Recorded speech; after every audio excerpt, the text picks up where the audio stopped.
Okay, we're still trying to get our feet under us and remind ourselves of everything that we learned in Algebra 2 and pre-calculus to do good math. To that end, today we're going to look at functions. We're going to define functions, evaluate functions, and look at two specific special kinds of fractions.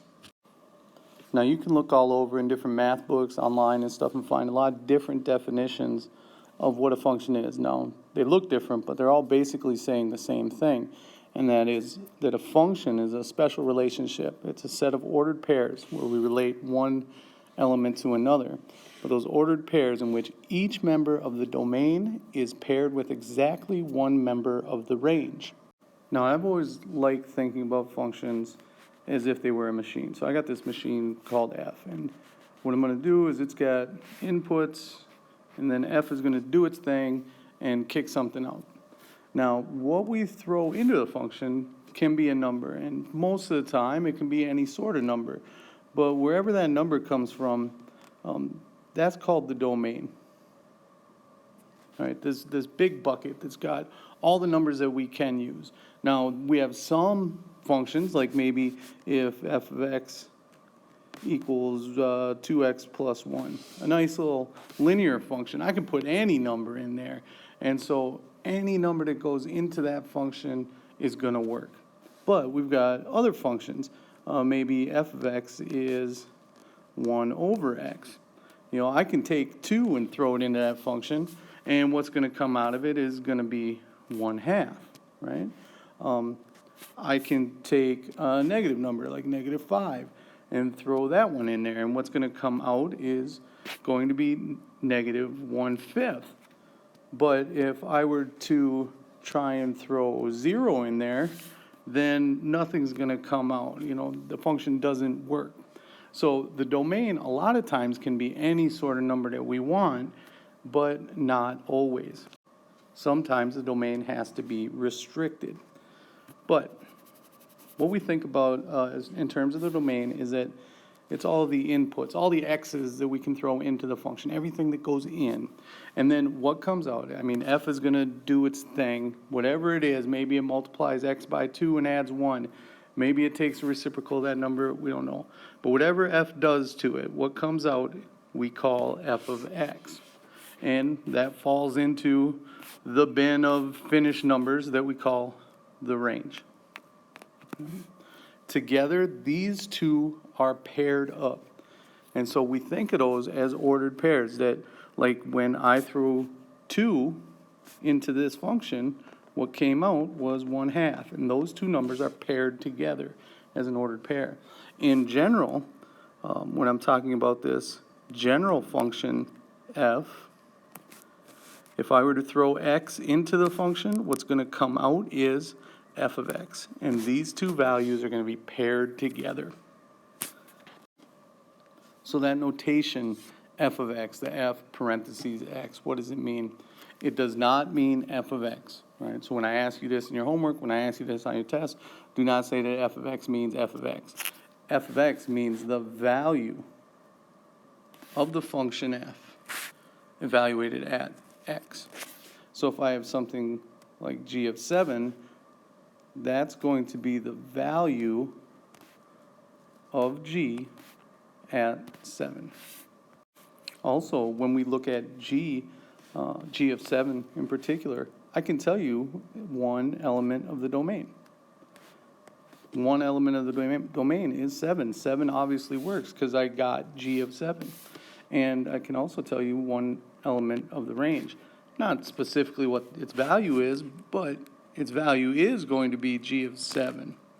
Together, we can say that this ordered pair, 7, g of 7, is an element of g. So what if I knew that some number n was an element of the domain of some function h? Right? What is that going to mean? Well, it means that we also know an element of the range of h, right? And that is going to be h of n. H is the function, n is what we put into the function, what comes out is h of n.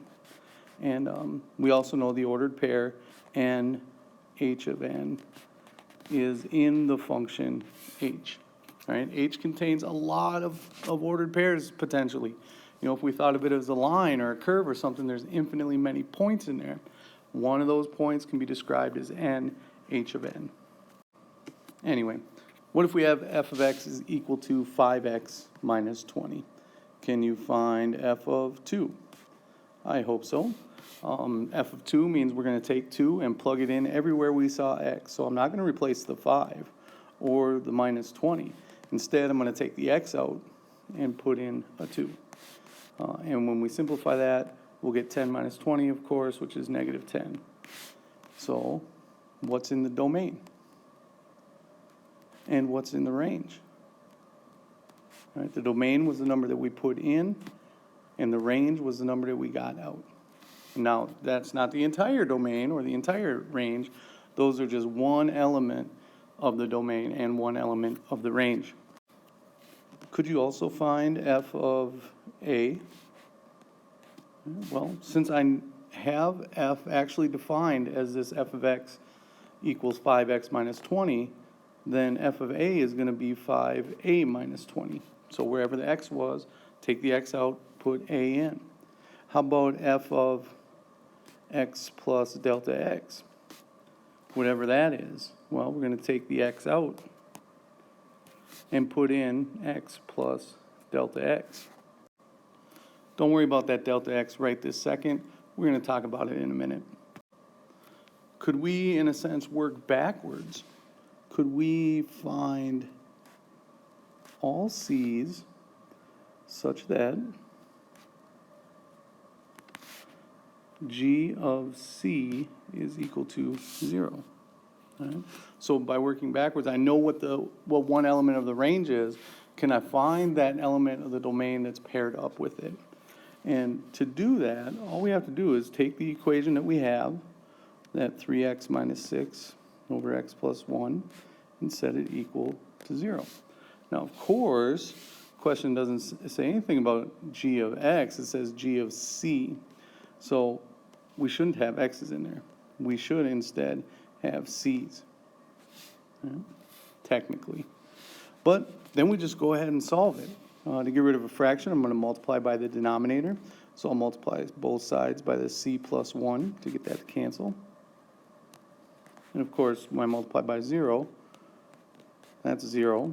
And we solve it by adding 6 and dividing by 3, and we get 2. So 2 is going to be the c that makes g of x equal to 0. So we say that 2 is 0 of g. Now, I mentioned that we have two special kinds of fractions that we have to be able to simplify. The first one is f of x minus f of a over x minus a. Now, take it in parts. We've got this big old fraction. Don't leave anything out. As you show your work, keep everything there. For instance, my denominator is x minus a. Now, I might not do anything with that denominator until the very end, but every line of work, I have to keep that x minus a around. Otherwise, I'm creating a false statement. F of x, we were already given. It is 3x minus 7. And from that, we're going to subtract f of a. Well, f of a means we take the x out and put in a instead. Now, as we simplify this fraction, a way to go about it is to rearrange things and cancel things along the way. For instance, I've got negative 7 minus negative 7. That means these two are going to cancel. However, when it comes to the 3x minus 3a, their coefficients are the same, but their variables are not. So we're going to just leave that as 3x minus 3a. And in the denominator, we'll have x minus a. So we don't need that much of the fraction bar. We can also factor out that 3. So I'll factor the 3 out, and I'll be left with x minus a in the numerator. And in the denominator, I have x minus a as well. So real quickly, we cancel those x minus a's, and there is our simplified fraction of 3. The other special fraction we have to deal with looks like this. F of x plus delta x minus f of x all over delta x.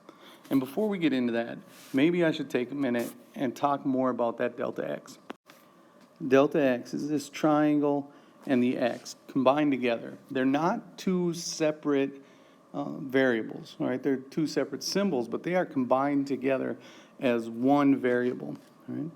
And delta x means the change in x. Right?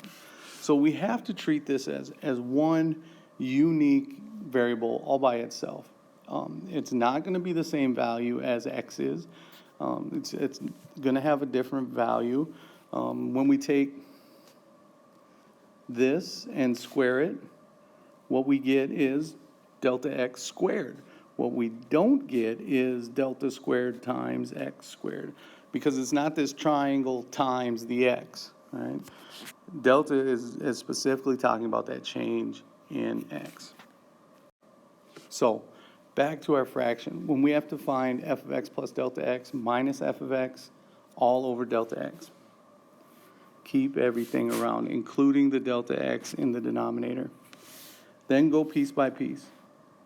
My f of x plus delta x is 3 times x, which is now x plus delta x minus 7. And we're going to subtract off 3x minus 7. We can simplify that out a little bit, like distribute the 3, and we'll have 3x plus 3 delta x minus 7. And also, we can distribute this minus, or the negative, inside. So we'll have minus 3x minus negative 7 as well, all over delta x. Now, I'm not doing anything with that delta x in the denominator yet, but I still have to show it on every line of work. Anyway, now we go through and cancel what we can. And just like before, we have that minus 7 and minus a negative 7. Those two will cancel. But I also have this 3x minus 3x. Those two will cancel as well. So after the canceling, in the numerator, I'm left with 3x, or 3 delta x over delta x. And we see we can cancel again, delta x and delta x.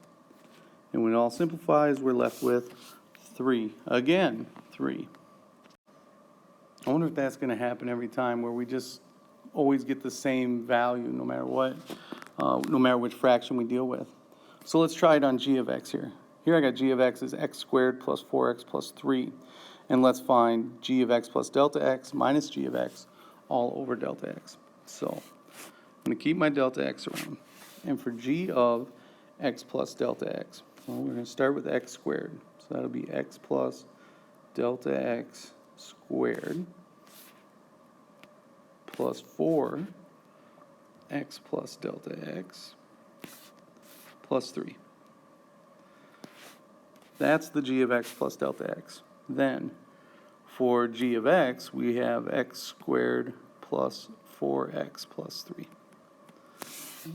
And we should expand this thing, see what cancels. Be very careful as you're doing this part of it, where we're taking x plus delta x and squaring it.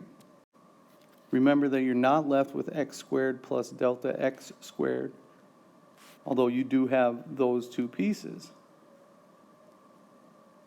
But there's this middle term as well, and that's double the product of x and delta x. And we'll distribute the 4 to get 4x plus 4 delta x plus 3. And we'll also go ahead and distribute the negative in here as well. And we have minus x squared minus 4x minus 3. All over delta x. It's very important that you make correct connecting statements. When it comes to the AP exam, there's going to be certain portions of the free response where they're looking for correct statements of equality. And if you leave out that denominator, it's not the same. They're not equal anymore.